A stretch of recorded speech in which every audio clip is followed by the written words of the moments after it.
Guys आज हम बहुत ही इंपॉर्टेंट कॉन्सेप्ट डिस्कस करने वाले हैं, that is what electric flux of electrostatics chapter. Electric flux एक ऐसा टॉपिक है जिससे एग्जाम के अंदर आपके पास क्वेश्चन बनता ही बनता है अलोंग विद गॉस थ्योरम। तो अगले लेक्चर के अंदर अपन गॉस थ्योरम भी लेंगे। तो इलेक्ट्रिक फ्लक्स की आज बहुत छोटी छोटी बातें करूंगा मैं, राइट दोस्तों। अभी तक आपने मेरे पहले वाले वीडियोस नहीं देखे हैं तो मैं एक ईयर लॉन्ग कोर्स यहाँ पर रन कर रहा हूँ, तो उसके सारे वीडियोस आपको प्लेलिस्ट की फॉर्म में आई बटन के अंदर मिल जाएंगे। तो उस आई बटन के अंदर जाके आप प्लेलिस्ट को वॉच कर लें। और आपका अपन मौजूद है आपके अपने channel pre channel exponential physics के ऊपर। और दोस्तों मेरा नाम है जेपी चौहान। और जल्दी से आप क्या करें, अगर आप चैनल को सब्सक्राइब किए बगैर अगर वीडियो को देख रहे हो तो ना देखें, आप जल्दी से सब्सक्राइब करके और बेल आइकन पे क्लिक करके फिर शुरू में कॉपी और पेन लिखे, राइट। जल्दी से स्टार्ट करते हैं। हेडिंग डालें आप इलेक्ट्रिक फ्लक्स। और उससे पहले इलेक्ट्रिक फ्लक्स को अगर आपको अच्छे से समझना है तो सबसे पहले अपन बात करेंगे कि इसकी एरिया वेक्टर की। इलेक्ट्रिक फ्लक्स को अगर आपको समझना है तो उससे पहले आपको एरिया वेक्टर बहुत अच्छे से आना चाहिए। एरिया वेक्टर, भाई एरिया वेक्टर क्या होता है? एरिया वेक्टर क्या होता है? देखो अभी तक आपने एरिया की बात तो सुनी होगी, एरिया के बारे में आपने बहुत अच्छे से सुना है। सर एरिया वेक्टर क्या आ गया? एरिया तो ठीक था, एरिया का भी वेक्टर। एरिया अभी तक लगता था आपको स्केलर क्वांटिटी है। जी हाँ, बिल्कुल सही सुना था आपने। लेकिन एरिया क्या होता है? अगर मैं एरिया क्या क्या वेक्टर लिख दूं तो ये वेक्टर क्वांटिटी भी हो जाएगी। ये क्या हो जाएगी? वेक्टर क्वांटिटी हो जाएगी। होती क्या है एरिया वेक्टर? होता क्या है? मतलब पहली बात तो किसी भी सरफेस का एरिया वेक्टर लिखा जाता है हमेशा, है ना। किसी भी सरफेस का एरिया वेक्टर जो होता है वो क्या होता है? किसी भी इट्स ऑफ एनी सरफेस। ये हमेशा किसी सरफेस का ही होता है। Any surface of a given area, ये किसी भी सरफेस का हमेशा एरिया वेक्टर होता है। अब होता क्या है? होता क्या एरिया वेक्टर? किसी भी सरफेस का अगर एरिया वेक्टर लिखना है तो एरिया वेक्टर क्या है? एक ऐसा वेक्टर है जिसका मैग्नीट्यूड तो एरिया के बराबर होता है उस सरफेस के, इसका मैग्नीट्यूड तो उस सरफेस के एरिया के बराबर होता है, लेकिन साथ में डायरेक्शन जो होती है वो भी अगर एसोसिएट कर दूं तो वो क्या बन जाएगा? Area vector. तो area vector is a vector whose magnitude is area of that surface and direction is perpendicular to that surface and direction is perpendicular to that surface. Come on, क्या बोल रहा हूं मैं? एरिया वेक्टर किसका लिखेंगे अपन? Area vector of a surface. Area vector of a surface is a vector, ये क्या होता है? Is a vector whose magnitude is area of that surface, area of that surface and direction is perpendicular to that surface, perpendicular to that surface. ये क्या होता है? Area vector होता है। ये क्या होता है? एरिया वेक्टर होता है। अब देखो, अब यहां पर सरफेस की अगर अपन बात करें तो देखो सरफेस अपने पास दो तरह की हो सकती है। Surface can be of two types, एक ओपन सरफेस भी हो सकती है और एक क्लोज सरफेस भी हो सकती है। तो एरिया वेक्टर ओपन सरफेस के लिए भी डिफाइन किया जाता है और क्लोज सरफेस के लिए भी डिफाइन किया जाता है। अभी मैं डायरेक्शन की बात करूंगा, इसका मतलब क्या है? एरिया वेक्टर को अगर मैं लिख रहा हूं तो एरिया वेक्टर के पास में दो चीजें हो गई। एक तो एरिया वेक्टर को अगर मैं लिखूं तो एरिया वेक्टर इक्वल्स टू क्या हो गया? Magnitude A multiplied by unit vector N cap. ये मुझे क्या देगा? ये क्या है? Unit vector perpendicular to surface. Surface के परपेंडिकुलर क्या है? Unit vector. ये यूनिट वेक्टर हमेशा क्या बताता है? डायरेक्शन को बताता है। और ये मेरे पास क्या हो गया? Area of surface. ये क्या हो गया? Area of surface. और इसको मैंने क्या बोल दिया? Area vector. ठीक है, तो एरिया वेक्टर को वेक्टर की फॉर्म में लिख दिया, magnitude multiplied by unit vector. ठीक है, अब अपन ओपन सरफेस और क्लोज सरफेस दोनों के लिए समझे किस तरीके से एरिया वेक्टर लिखा जाता है। ठीक है, तो इसमें लिखें आप सबसे पहले area vector for open surface. Area vector for open surface. Open surface के लिए एरिया वेक्टर किस तरीके से लिखा जाता है? Area vector for open surface. देखो ओपन सरफेस के लिए कैसे एरिया वेक्टर लिखोगे आप? ओपन सरफेस के लिए एरिया वेक्टर कैसे लिखोगे इसको मैं एग्जांपल से समझाता हूं। फॉर एग्जांपल देखो मेरे पास क्या हो गया? मेरे पास कोई भी ओपन सरफेस है, मैं कुछ भी ले लेता हूं। सपोज मैंने, ठीक है, ये एक्स एक्सिस हो गया, ये वाई एक्सिस हो गया, ये जेड एक्सिस हो गया। ठीक है, अब एरिया वेक्टर सपोज मेरे पास ये सरफेस है एक, ये मेरे पास एक सरफेस है। ठीक है, surface A B C D, एक सरफेस ये हो गई, मेरे पास एक और सरफेस ये हो गई, ठीक है, ए बी सी डी, और इसको ई और इसको एफ बोल देते हैं। देखो मैं यहाँ पर लिखना चाहता हूँ एरिया वेक्टर, मैं लिखना चाहता हूँ एरिया वेक्टर, साइड लिख लो आप इसका ए ए ए ए ए, भाई साइड पूरी ए है। चलो area vector of A B C D, A B C D surface के लिए एरिया वेक्टर लिखना चाहता हूँ मैं, ठीक है। तो इसका एरिया वेक्टर क्या होगा, कैसे लिखोगे, इसको मैं A1 बोल रहा हूँ, इसके एरिया वेक्टर को A1 बोल रहा हूँ, क्या होगा, एरिया इसका सरफेस का area multiplied by N cap बोला था मैंने। तो देखो क्या हो जाएगा, तो A1 vector equals to A1 मतलब इस सरफेस का एरिया क्या होगा, साइड का स्क्वायर, ए स्क्वायर। अब एन कैप, अब एन कैप यहाँ पर क्या हो सकता है, आप सोच के देखो आप, अब एन कैप क्या पॉसिबल है, ये सरफेस हो गया, इस सरफेस के परपेंडिकुलर डायरेक्शन क्या होगी, ये एक्स डायरेक्शन, ये वाई डायरेक्शन, ये जेड डायरेक्शन है। तो परपेंडिकुलर डायरेक्शन क्या है, दो डायरेक्शन पॉसिबल है, परपेंडिकुलर इधर भी हो सकता है और अंदर भी हो सकता है, दोनों तरफ हो सकता है। तो यहाँ पर दो एरिया वेक्टर आप डिफाइन कर सकते हो, एक तो with respect to outward direction and with respect to inward direction. Outward direction क्या होगा मेरा, ये डायरेक्शन क्या है, जेड डायरेक्शन, ये डायरेक्शन क्या है, जेड डायरेक्शन है। तो A1 वेक्टर को अगर आप कैसे बनाओगे, ए स्क्वायर मल्टीप्लाइड बाय के कैप से लिख सकते हो, और कैसे लिख सकते हो आप, ए स्क्वायर मल्टीप्लाइड बाय माइनस के कैप। के कैप क्या है, परपेंडिकुलर डायरेक्शन। ये एरिया वेक्टर किसका हो गया, एबीसीडी का हो गया। इस तरीके से एरिया वेक्टर लिख सकता हूं मैं किसका, ए ई एफ डी। अब देखो एरिया वेक्टर मुझे लिखना हो किसका, एरिया वेक्टर मुझे लिखना हो area vector of A E F D, इस सरफेस का एरिया वेक्टर लिखना है। इसको मैं A2 बोल देता हूं, इसको मैं क्या बोल देता हूं, A2 वेक्टर बोल देता हूं। A2 इक्वल्स टू क्या होगा, मैग्नीट्यूड एरिया वेक्टर का एंड मल्टीप्लाइड बाय वही एन कैप, क्या बनेगा देखो। तो देखो एरिया वेक्टर क्या बन गया है, सेकंड सरफेस के लिए है ना, फर्स्ट सरफेस ये वाली है, सेकंड सरफेस आपकी ये वाली है। अब इसमें भी मेरे पास क्या है, इसका भी क्या होगा, इसका साइड में, हाँ ठीक है यही ले लेते हैं चलो। इसका क्या होगा, इसका एरिया क्या होगा, ए स्क्वायर, स्क्वायर है, और डायरेक्शन क्या होगी, अब इसका डायरेक्शन क्या, सरफेस ऐसा है, वाई जेड प्लेन के अंदर सरफेस रखा हुआ है, वाई जेड प्लेन के अंदर रखा हुआ है, तो इसका एरिया वेक्टर क्या बनेगा, या तो इस डायरेक्शन में बनेगा या इस डायरेक्शन में बनेगा। समझ में आ रहा है, ये क्या है, वाई जेड प्लेन के अंदर बना हुआ है, वाई जेड प्लेन के अंदर बना हुआ है, तो एरिया वेक्टर या तो इधर होगा या इधर होगा। ये डायरेक्शन क्या है, पॉजिटिव एक्स, तो या तो प्लस आई के पाएगा या माइनस आई के पाएगा। तो दो एरिया वेक्टर यहां पर डिफाइन कर सकते हो। A2 वेक्टर ए स्क्वायर या तो आई कैप होगा या ए स्क्वायर माइनस आई कैप होगा, तो दोनों में से कोई भी एरिया वेक्टर आप डिफाइन कर सकते हो। ठीक है, देख एक दो एग्जांपल और लेता हूं मैं, लिखो इसको, आगे बढ़ते हैं अपन और लिखो इसको, लिखो लिखो लिखो, लिखो। देख है ना, ये ओपन सरफेस के लिए सपोज मेरे पास क्या है, मेरे पास ये सपोज ये डिस्क है ना, डिस्क है, डिस्क का रेडियस मेरे पास क्या है, आर है, डिस्क का रेडियस कितना है, आर है। इसका एरिया वेक्टर लिखना चाहता हूँ सपोज में, इसका एरिया वेक्टर क्या होगा, है ना, इसका एक तो area multiplied by unit vector, या तो यूनिट वेक्टर इधर आएगा, ये डायरेक्शन क्या आई कैप, और ये डायरेक्शन क्या है मेरे पास माइनस आई कैप है। तो इसका एरिया वेक्टर अगर आप लिखोगे, एरिया वेक्टर को कैसे बनाऊंगा मैं, ये जो भी एरिया वेक्टर है इसको ऐसे बनाते हो, ये ए वेक्टर, ये लिखा मैंने इसका एरिया वेक्टर, है ना, या तो ऐसे बनेगा या मेरे पास क्या होगा, या एरिया वेक्टर ऐसे बनेगा मेरे पास, दोनों में से कैसे भी बन सकता है। अगर इसके लिए लिखूं तो एरिया वेक्टर क्या आ जाएगा, area vector will be area, इसका मैग्नीट्यूड, मैग्नीट्यूड कितना है, pi are square and multiplied by your direction क्या है, आई कैप। अगर मैं इसके लिए लिखूं, है ना, हाँ इसके लिए अगर मैं लिखूं तो इसके लिए एरिया वेक्टर क्या हो जाएगा, area vector equals to pi are square multiplied by minus I cap. ये मेरे पास क्या हो गया, ओपन सरफेस के लिए क्या हो गया, एरिया वेक्टर आपको लिखने आ गया। अब डिफॉल्ट डायरेक्शन अब इसमें कौन सा कंसीडर करेंगे, अब इसके अंदर कौन सा कंसीडर करेंगे, अभी आगे आपके अभी जब इलेक्ट्रिक फ्लक्स में पढ़ाऊंगा तब आपको क्लियर कर दूंगा ओपन सरफेस के लिए सर लेनी कौन सी, ये लेनी है, ये लेनी है, कौन सी डायरेक्शन आपको कंसीडर करनी है, तो वो भी अपन आगे देखेंगे। उसके बाद लिखो आप, सेकंड लिखो आप कि area vector for close surface, area vector for close surface,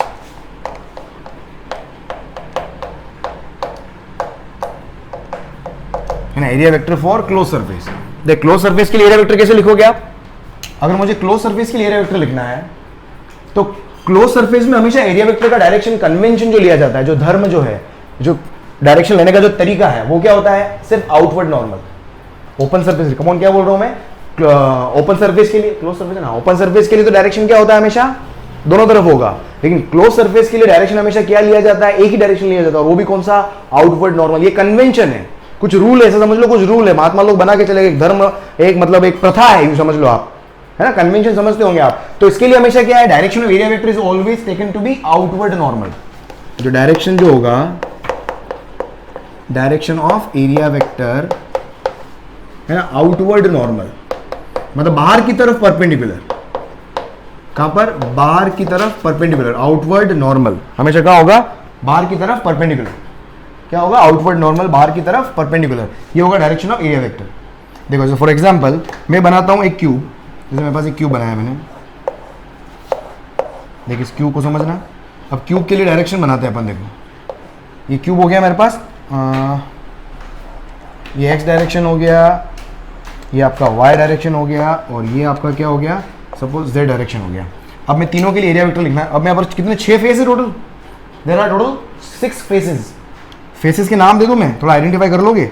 ये लेफ्ट वाला फेस है ना, इसको लेफ्ट वाला फेस 1, जमीन वाला 2, लेफ्ट के जस्ट सामने वाला 3, ऊपर आकाश में 4, आकाश वाला 4 है, आकाश वाला 4 है, और नीचे पीछे वाला 5, और ये फ्रंट वाला 6। समझ गए आप, समझ गए, ये हो गया मेरे पास। ये 4 कौन सा है, ये 4 है, और जमीन पे ये जो है ये 2 है। अब सबके लिए एरिया वेक्टर बनाना है, देखो मुझे सबके लिए एरिया वेक्टर बनाना है। एरिया वेक्टर मैंने क्या बोला, हमेशा आउटवर्ड नॉर्मल होता है, एरिया वेक्टर का होता है हमेशा आउटवर्ड नॉर्मल। अब देखो फर्स्ट के लिए एरिया वेक्टर का आएगा, डायरेक्शन लिखूंगा सिर्फ, फर्स्ट के लिए एरिया वेक्टर का सिर्फ डायरेक्शन लिखूँ, या अगर क्यूब बना रहे हो तो साइड ऑफ कितना है, ए है, ठीक है, ए साइड्स का है, तो देख A1 वेक्टर लिख देता हूँ सबसे पहले, फर्स्ट वेक्टर A1 वेक्टर लिखूँ अगर मैं, तो A1 वेक्टर क्या आएगा, A1 वेक्टर के लिए आउटवर्ड नॉर्मल डायरेक्शन क्या आएगी, सोचो, ये आउटवर्ड नॉर्मल इधर आएगी, ये A1 वेक्टर बनेगा इस डायरेक्शन में, आउटवर्ड नॉर्मल। तो देखो A1 वेक्टर क्या बनेगा, एरिया तो हो गया a स्क्वायर, और डायरेक्शन हो गया -i कैप, लिखना आना चाहिए। A2 वेक्टर देखो, A2 वेक्टर, A2 मतलब कौन सा लिया मैंने, नीचे वाला, A2 मतलब नीचे वाला लिया मैंने ये, तो ये क्या, एरिया तो सबका सेम होगा, हर सरफेस का एरिया मेरे पास सेम होगा, a square and multiplied by what, downward direction, downward direction will be ये, तो ये मेरे पास क्या हो गया, A2 वेक्टर। तो A2 वेक्टर कितना है, डाउनवर्ड डायरेक्शन क्या होगा, -j कैप। A3 वेक्टर लिखो, देखो A3 वेक्टर, A3 कौन सा है, बिल्कुल सामने वाला सरफेस, सामने वाला सरफेस मतलब ये, इधर मेरे पास क्या आ जाएगा, एरिया वेक्टर A3 आ जाएगा, है ना, वो वाला सरफेस आउटवर्ड नॉर्मल बाहर की तरफ, तो ये आएगा मेरे पास a square i cap. A4 vector देखो, A4 वेक्टर 4, A4 का है, 4 कौन सा लिया भाई, 4 ऊपर वाला सरफेस, ऊपर वाला सरफेस के लिए एरिया वेक्टर का आएगा, भाई डर गया मैं यार, कौन आया, हाँ रख दें आप, हाँ A4 वेक्टर का आएगा अपवर्ड की तरफ, तो ये आ जाएगा a स्क्वायर, और डायरेक्शन क्या आएगा, +j कैप। A5 वेक्टर देखो, A5 का फिफ्थ सरफेस का एरिया वेक्टर, फिफ्थ किसको माना मैंने, फिफ्थ मतलब पीछे वाली ये दीवार, ये वाली दीवार, ये वाली दीवार में एरिया वेक्टर का होगा अंदर की तरफ, अंदर वाला डायरेक्शन कौन सा, -k कैप, तो a स्क्वायर -k कैप, और फाइनली A6 वेक्टर लिखोगे, A6 वेक्टर क्या है, वो वाली दीवार, वो वाली दीवार, मेरे सामने वाली दीवार, मेरे सामने वाली दीवार मतलब आउटवर्ड नॉर्मल, आउटवर्ड नॉर्मल क्या होगा, ये -k कैप है, तो 6 वाली सरफेस जो होगी वो क्या होगी, +k कैप आ जाएगी, तो a square +k cap, right. लिखो इसको, जल्दी से लिखो इसको, लिख लिया, चलो देख इसके बाद, ये तो मेरा क्लोज सरफेस हुआ, देख क्लोज सरफेस में, और ये तो मेरे पास क्यूब ले लिया मैंने,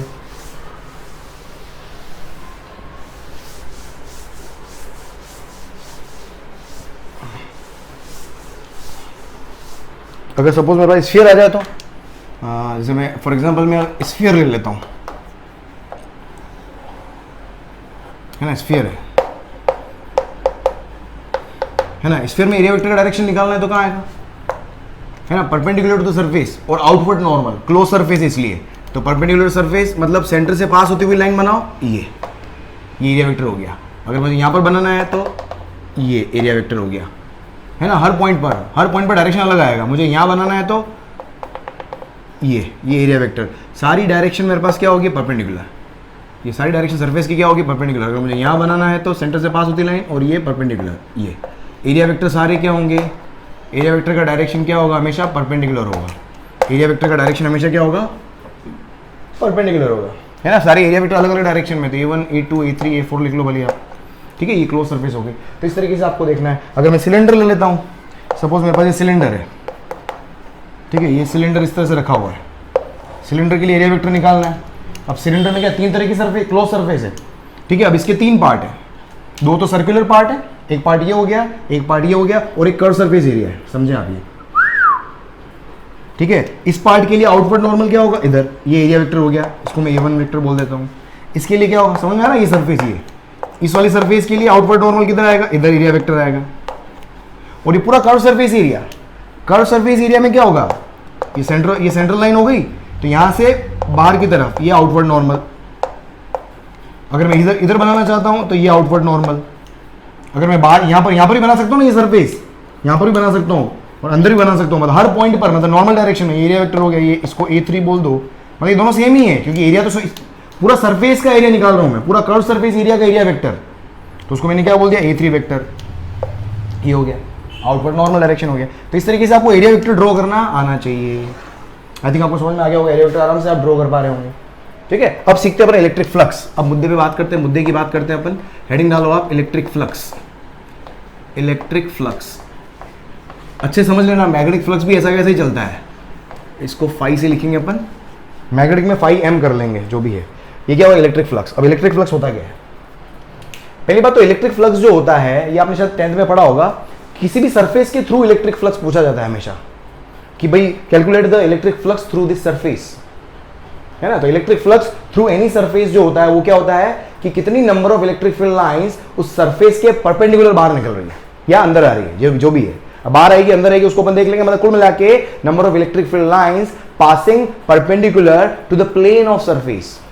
जैसे मेरे पास ये बोर्ड है, इस डायरेक्शन में कितनी number of electric field lines अंदर घुस रही है या बाहर आ रही है, ठीक है। आपकी तरफ परपेंडिकुलर डायरेक्शन में कितनी number of electric field lines आपकी तरफ आ रही, बाहर आ रही है, तो क्या हो गया, तो electric flux through this board is what, number of electric field lines passing perpendicular to the plane of surface. इस सरफेस का प्लेन मतलब ये प्लेन, इस प्लेन के परपेंडिकुलर कितनी number of electric field lines pass हो रही है, तो क्या होगा इलेक्ट्रिक फ्लक्स। तो electric flux phi through any surface, phi through any surface क्या होता है, is number of electric field lines, is number of electric field lines, number of electric field lines passing perpendicular to the surface, perpendicular to that surface, इसको अपन क्या बोलते हैं, electric flux बोलते हैं, ठीक है। अब इलेक्ट्रिक फ्लक्स का मेथड, अब इसका मेजरमेंट करने का फॉर्मूला क्या है, ये तो फिजिकल सिग्निफिकेंस हो गया कि number of electric field line से इलेक्ट्रिक फ्लक्स आता है, लेकिन इसका मेजरमेंट क्या है, इसका फॉर्मूला क्या है, इसको किस तरीके से मेजर करते हैं। भाई मुझे मेजर करना ऐसा थोड़ी फील्ड लाइंस में बैठ के भाई 1 2 3 4 इलेक्ट्रिक फील्ड लाइन मेजर करूंगा, you can not count the number of electric field lines, right. तो इसके लिए मेरे को फॉर्मूला, अब इसका मैथमेटिकल एक्सप्रेशन देखेंगे तो इलेक्ट्रिक फ्लक्स जो होता है वो it is calculated with respect to uniform electric field and with respect to non uniform electric field. दो तरीके से इलेक्ट्रिक फ्लक्स को आप कैलकुलेट करोगे, एक तो यूनिफॉर्म इलेक्ट्रिक फील्ड के लिए और एक नॉन यूनिफॉर्म इलेक्ट्रिक फील्ड के लिए। तो इलेक्ट्रिक फ्लक्स फॉर सबसे पहले क्या लिख रहा हूं मैं, electric flux for uniform electric field. अगर इलेक्ट्रिक फील्ड यूनिफॉर्म हो तब फ्लक्स को कैसे कैलकुलेट करोगे, कैसे फाइंड आउट करोगे, वो अपन देखते हैं। देख, अब यूनिफॉर्म इलेक्ट्रिक फील्ड, सपोज मेरे पास ये सरफेस है, सपोज ये मेरे पास एक सरफेस है, इलेक्ट्रिक फील्ड में बोल रहा हूं सपोज इस डायरेक्शन में ये ऐसे जा रहा है ना, इलेक्ट्रिक फील्ड लाइंस ये इस तरह से, समझ में आ रहा है, ये यूनिफॉर्म इलेक्ट्रिक फील्ड है, ये यूनिफॉर्म इलेक्ट्रिक फील्ड है, शायद सही बनाया होगा मैंने, कोशिश पूरी कर रहा हूं मैं, समझ जाना। इस डायरेक्शन में क्या है, इलेक्ट्रिक फील्ड है, इस डायरेक्शन में क्या है, इलेक्ट्रिक फील्ड है। अब यहां पर देखो, इस सरफेस के थ्रू अगर मुझे इलेक्ट्रिक फील्ड निकालना है, इस सरफेस के थ्रू मुझे अगर इलेक्ट्रिक फील्ड निकालना है, इलेक्ट्रिक फ्लक्स निकालना है, तो देखो सिंपल सा, अब इसका एरिया वेक्टर कहां होगा, एरिया वेक्टर कहां होगा। अब एरिया वेक्टर की दो डायरेक्शन होगी, एक तो इधर एरिया वेक्टर बनेगा और एक इधर एरिया वेक्टर बनेगा। तो एक एरिया वेक्टर इधर आ गया मेरे पास, ठीक है, इसको मैंने बोल दिया ए वेक्टर ये हो गया, और एक इसको A1 वेक्टर बोल देता हूं मैं, और अभी इसका नामकरण कर देंगे अभी थोड़ी देर में। और एक और एरिया वेक्टर आपका इधर है ना, एक बनेगा आपका अपोजिट डायरेक्शन में, समझे आप, ये इधर एक एरिया वेक्टर आपका इधर बनेगा।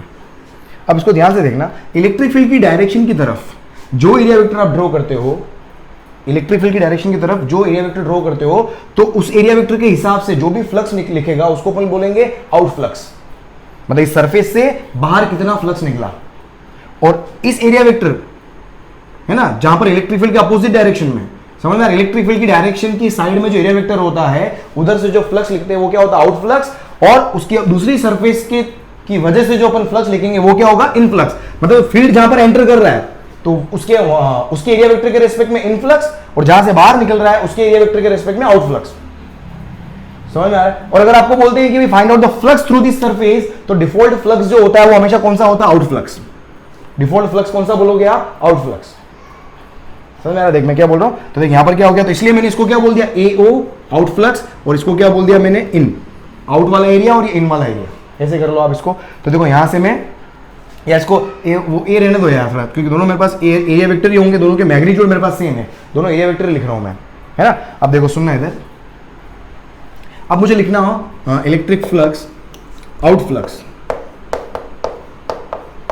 फ्लक्स थ्रू दिस सरफेस,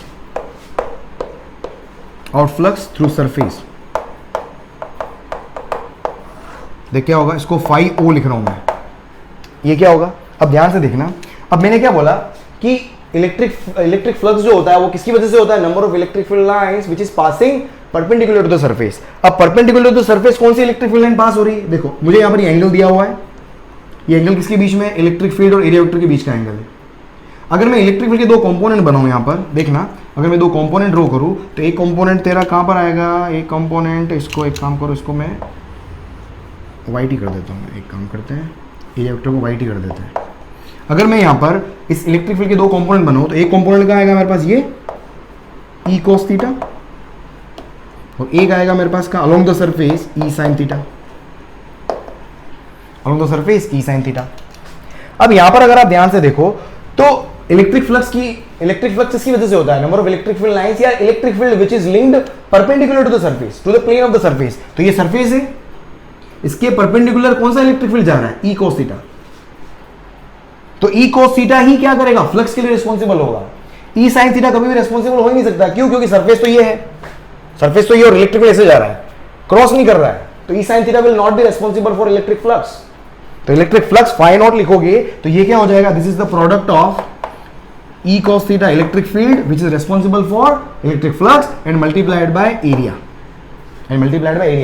अगर आपको ये ध्यान, ये मैंने कैसे लिखा है, अगर आपको ध्यान हो, हाँ क्या बोलते हैं, geometrical interpretation of dot product, जाके चेक करना मैथमेटिकल कॉन्सेप्ट के अंदर, geometrical interpretation of dot product, उसको ऐसे ही लिखते हैं अपन कि दो वेक्टर के बीच का अगर एंगल पता हो, मेरे को दो वेक्टर के बीच का एंगल पता हो, तो उन दोनों का जो ज्योमेट्रिकल इंटरप्रिटेशन होता है वो ऐसे ही होता है कि क्या करो, दोनों एक ही डायरेक्शन में दोनों वेक्टर ले लो आप और उनका प्रोडक्ट लिख लो आप, ये लिखने का तरीका होता है। तो देखो यहां से मैं क्या लिखूंगा, फाई नॉट इक्वल्स टू क्या हो जाएगा, देखो E A cos थीटा। अब देखो ध्यान से देखना, ये E वेक्टर है, ये A वेक्टर है ना। मैथमेटिकल टूल्स के अंदर जाके देखना, आपको समझ में आ जाएगा। मैथमेटिकल टूल्स क्या, सॉरी वेक्टर वाले लेक्चर के अंदर, मेरे जो वेक्टर के लेक्चर बने हुए दो, उसमें डॉट प्रोडक्ट जाके समझना आप, तो वहां से geometrical interpretation of dot product समझना जाके आप, तो आपको थोड़ा फील आ जाएगा इसको मैंने मल्टीप्लाई क्यों किया है ना। क्योंकि जो रेस्पॉन्सिबल है E और A का प्रोडक्ट ही मुझे क्या देता है, हमेशा फ्लक्स देता है। E और A का प्रोडक्ट ही मुझे क्या देता है, फ्लक्स देता है। और देखो प्रोडक्ट मैंने क्यों भी किया है, यहां से एक और अभी चीज समझ में आ जाएगी, सोच के देखना। अगर मैं एरिया को, अगर मैं ये आपने लिख दिया, देखो उसको मैंने प्रोडक्ट क्यों किया, इससे भी समझ सकते हो आप। प्रोडक्ट करने का रीजन क्या है, देखो प्रोडक्ट करने का रीजन क्या है, सिंपल सी बात है, देख समझना है। यहाँ पर ये मेरे पास एरिया है, सपोज ये मेरे पास number of electric field lines pass हो रही है, ठीक है, ये E है। अगर मैं E को इंक्रीज कर दूं क्या होगा, सरफेस तो वही है, E को इंक्रीज करने का मतलब क्या हो गया, मैग्नीट्यूड बढ़ा दिया, मतलब इलेक्ट्रिक फील्ड लाइंस क्या होगी, डेंसिटी बढ़ जाएगी। E बढ़ गया तो number of electric field lines भी क्या होगी, बढ़ गई, मतलब फ्लक्स बढ़ गया। समझ में आ रहा है। तो E को बढ़ाने पर फ्लक्स बढ़ रहा है। और देखो, और अगर मैं क्या कर दूं, एरिया को बड़ा कर दूं, फील्ड उतना ही रहने दिया मैंने। अब क्या होगा, पहले से ज्यादा लाइन एंटर होने लग जाएगी, तो भी क्या हुआ, तो एरिया को बढ़ाओगे तो भी मेरे पास क्या होगा, फ्लक्स बढ़ेगा। एरिया को बढ़ाओगे तो भी क्या होगा, फ्लक्स बढ़ेगा। समझ आ रहा है? तो ये क्या होता है, यहां से फाई बोल सकता हूं, तो फाई क्या हो गया, ई और ए के डायरेक्टली प्रोपोर्शनल है, तो दोनों क्या होंगे, मल्टीप्लाई हो गए। और फ्लक्स रिस्पॉन्सिबल किसकी वजह से, इलेक्ट्रिक फील्ड के उस कंपोनेंट की वजह से जो परपेंडिकुलर है, इसलिए ई cos थीटा को ए से मल्टीप्लाई कर दिया, डायरेक्टली प्रोपोर्शनल आ गया मेरे पास, है ना। तो ऊपर ही आएंगे। अब देखो यहां से क्या है, दो vector multiplied by cos theta, two vectors का magnitude and multiply by cos theta क्या होगा, डॉट प्रोडक्ट। तो देखो यहां से क्या लिख सकता हूं मैं, आउट फ्लक्स बराबर क्या लिख सकता हूं मैं, ई डॉट ए। ये कब यूज करोगे, जब फील्ड मेरे पास क्या हो, यूनिफॉर्म। जब फील्ड क्या हो मेरे पास, यूनिफॉर्म। ये आउट फ्लक्स हो गया, ठीक है। अब देखो यहां पर अगर आप लिखोगे, अब मैं इनफ्लक्स की बात करता हूं, देखो ये लिख लिया, इसको लिख लेना एक मिनट, इसको लिख लो एक बार, लिखना चाहते हो तो ये मिटा रहा हूं फिर मैं।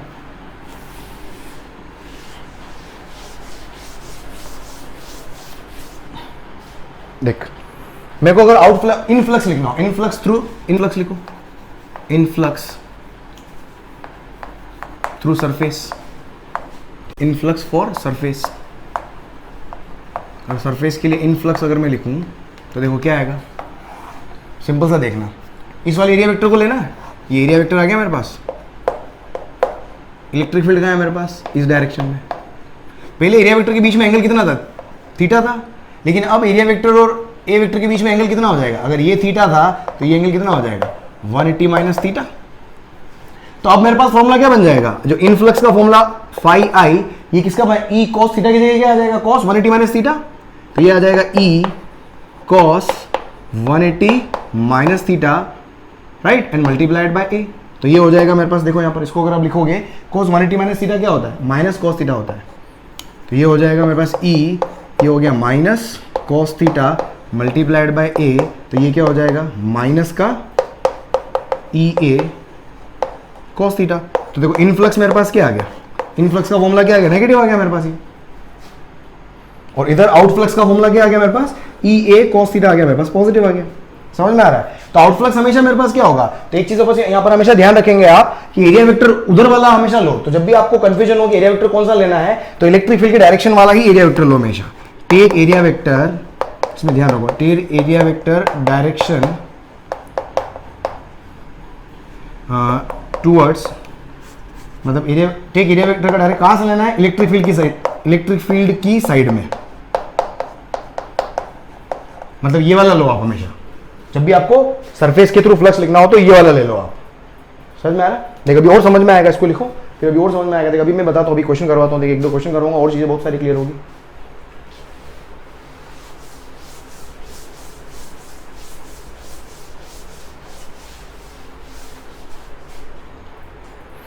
देख देख क्वेश्चन करते हैं, समझ में आएगा। और देख मुझे आपको मैं बोलता हूँ कि भाई सपोज ये L है, ये साइड B है, और इलेक्ट्रिक फील्ड जो है वो क्या है, इस डायरेक्शन में यूनिफॉर्म इलेक्ट्रिक फील्ड है, ये E है, ठीक है। आपको फ्लक्स निकालना है, फाई थ्रू सरफेस निकालना है।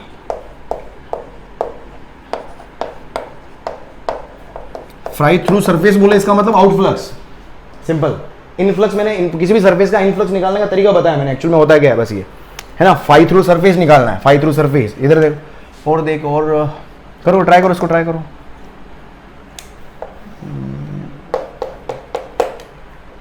ठीक है, ये मेरे पास रेडियस R रेडियस है,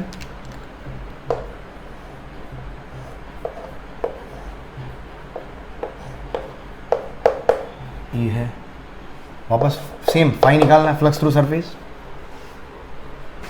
फ्लक्स थ्रू सरफेस करो, ट्राई करो, इसको लिख लो।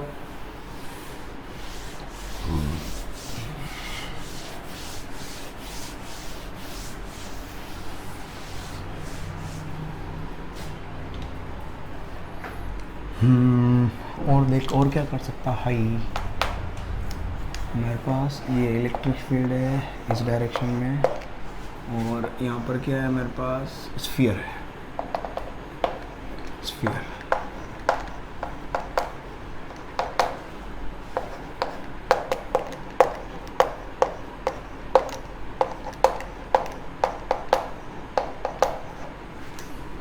देखो इसको ट्राई करें, देखो क्या हो गया, इलेक्ट्रिक फील्ड इधर है, एरिया वेक्टर इधर लेना है कि इधर लेना है? मैंने क्या बोला, इलेक्ट्रिक फील्ड की डायरेक्शन वाला जो होगा वही एरिया वेक्टर लो।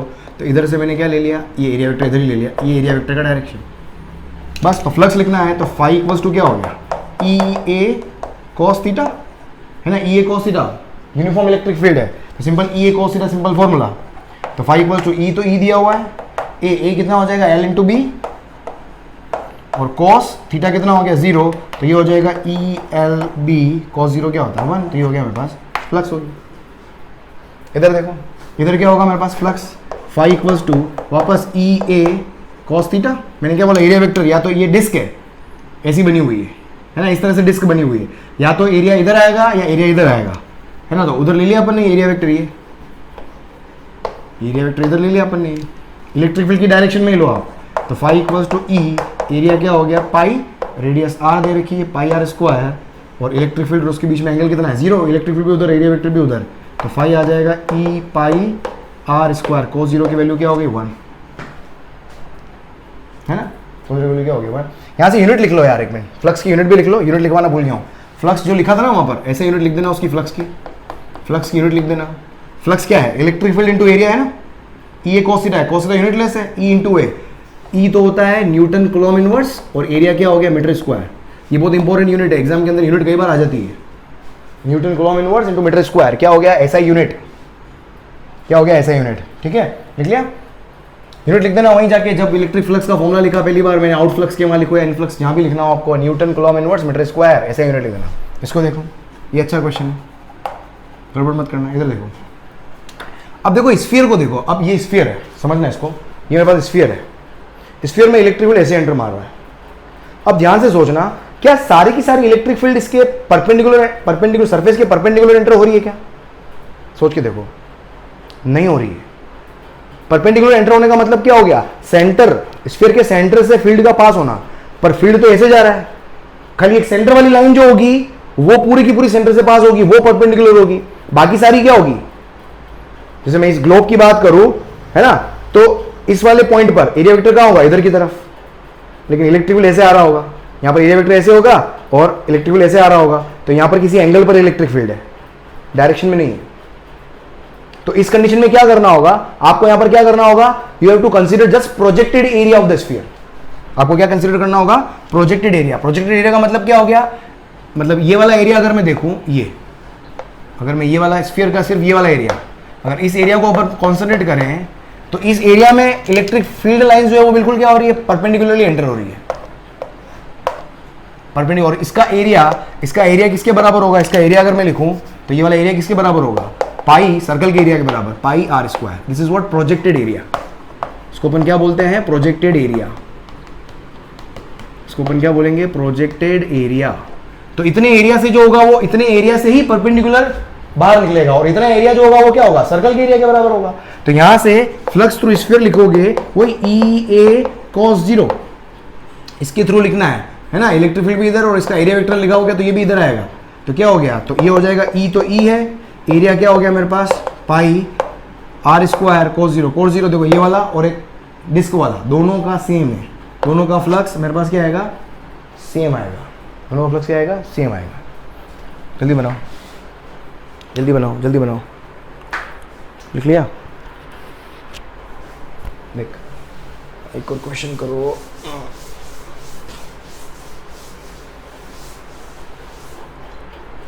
देखिए एक और क्वेश्चन कर यहाँ पर, सपोज मेरे पास ये ट्रायंगल है, ठीक है, ट्रायंगल के एक कॉर्नर पे क्यू चार्ज रखा हुआ है, ठीक है, आपको मालूम करना है find flux through triangle, triangle के थ्रू कितना फ्लक्स निकलेगा वो मुझे मालूम करना है। मुझे क्या चाहिए, इलेक्ट्रिक फील्ड चाहिए और एरिया चाहिए, साइड ले लो एल। अब देखो, अब मुझे इलेक्ट्रिक, अब यहाँ पर इलेक्ट्रिक फील्ड देखो क्या है, यहाँ पर इलेक्ट्रिक फील्ड देखो कहाँ है, अब इलेक्ट्रिक फील्ड क्यू की वजह से क्या होगा, सभी डायरेक्शन में ये ऐसे आएगा, ये इस प्लेन के अंदर इलेक्ट्रिक फील्ड होगा, सोचना इस प्लेन के अंदर इलेक्ट्रिक फील्ड होगा, इस प्लेन के अंदर इलेक्ट्रिक फील्ड होगा, और इस ट्रायंगल का एरिया वेक्टर क्या बनेगा, या तो बाहर बनेगा या अंदर बनेगा। सोचना क्या बोल रहा हूं मैं। इलेक्ट्रिक फील्ड तो क्या होगा, along the surface. Electric field क्या होगा, अलोंग द सरफेस, ये along the surface electric field. लेकिन एरिया वेक्टर जो होगा वो कहां बनेगा, ये सारा इलेक्ट्रिक फील्ड है, लेकिन एरिया वेक्टर कहां बनेगा, या तो बाहर की तरफ और एरिया वेक्टर या अंदर की तरफ। इसको क्या बोलते हैं, इनवर्ट्स। ये electric field, electric field, electric field, ये इलेक्ट्रिक फील्ड है ना। एरिया वेक्टर या तो बाहर की तरफ या अंदर की तरफ, कहीं भी लो आप। एरिया वेक्टर और इलेक्ट्रिक फील्ड में एंगल कितना बनेगा हमेशा, है ना, एंगल बिटवीन ई एंड ए, जो थीटा है, थीटा किसके बीच में एंगल है, इलेक्ट्रिक फील्ड और एरिया वेक्टर के बीच में। थीटा लिख लेना भले आप वहां पर, जो फॉर्मूला लिखा था ना मैंने, ई ए cos थीटा, उसमें थीटा जो है वो क्या है, एंगल है किसके बीच में, इलेक्ट्रिक फील्ड और एरिया वेक्टर के बीच में। तो थीटा कितना हो गया, 90 डिग्री। तो देखो फ्लक्स कितना आ जाएगा, तो फ्लक्स इक्वल्स टू क्या हो गया, ई ए cos 90। cos 90 की वैल्यू क्या होती है, 0। तो फ्लक्स कितना हो गया, 0। मतलब अगर कोई भी सोर्स अगर मेरे पास अलोंग द सरफेस अगर रखा, सरफेस के ऊपर रखा हुआ है, तो अलोंग द सरफेस कोई भी फ्लक्स लिंक नहीं होगा। आई थिंक समझ में आ गया होगा, समझ में आ रहा होगा। देख और ट्राई और देख, और क्या क्या क्वेश्चन, बहुत सारे क्वेश्चन आए को क्वेश्चन बन सकते हैं। एक और बताओ मुझे, सपोज ये सरफेस है, ठीक है, सरफेस है, ये इलेक्ट्रिक फील्ड ऐसे जा रहा है, ये इलेक्ट्रिक फील्ड लाइन, ये यूनिफॉर्म इलेक्ट्रिक फील्ड है, ये क्या है, यूनिफॉर्म इलेक्ट्रिक फील्ड है। फ्लक्स निकालो, फ्लक्स थ्रू सरफेस निकालो, क्या आएगा, सोचो सोचो। और क्वेश्चन देता हूँ अभी को।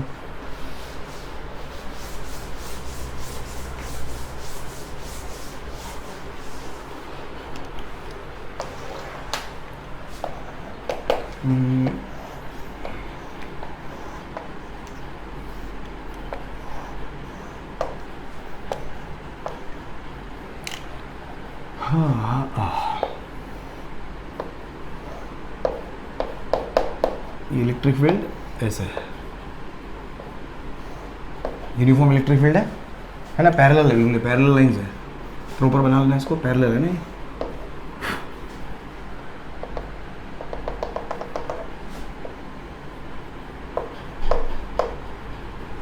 30 डिग्री है ना। फ्लक्स टू सरफेस निकालना है,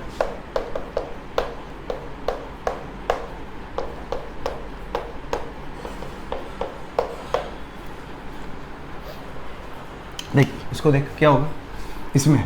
आपको क्या करना है, ये इलेक्ट्रिक फील्ड हो गया, एरिया वेक्टर का होगा ऊपर की तरफ और नीचे की तरफ। ऊपर लो नीचे लो, एंगल हमेशा क्या बनना है, थीटा कितना हो गया, 90 डिग्री। थीटा 90 मतलब फ्लक्स फाई इक्वल्स टू क्या हो गया, ई ए cos 90। एंगल 90 होते ही हमेशा एरिया वेक्टर और इलेक्ट्रिक फील्ड के बीच का एंगल देखना है, cos 90 होते ही 0। यहाँ देखो क्या होगा, फाई क्या हो गया, ई ए cos 30 क्या हो जाएगा, तो ई एरिया क्या हो जाएगा, L इंटू बी cos 30 कितना हो गया, √3/2 क्या हो गया, गलत हो गया, क्या हो गया, गलत हो गया भाई। क्यों गलत हो गया,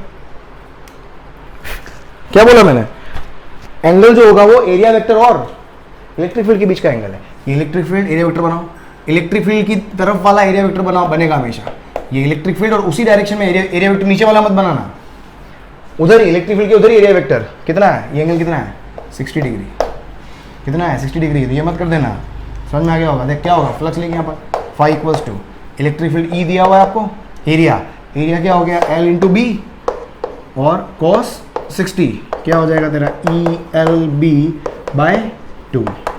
क्या हो गया, ELB/2। ये क्या हो गया मेरे पास, फ्लक्स हो गया।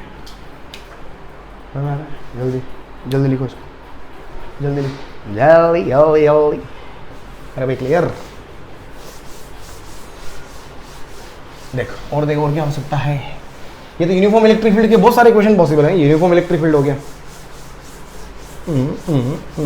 देखो और देखें,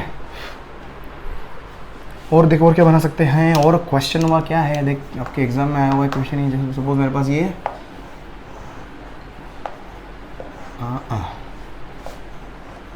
एक क्यूब है, ठीक है, ये क्यूब है,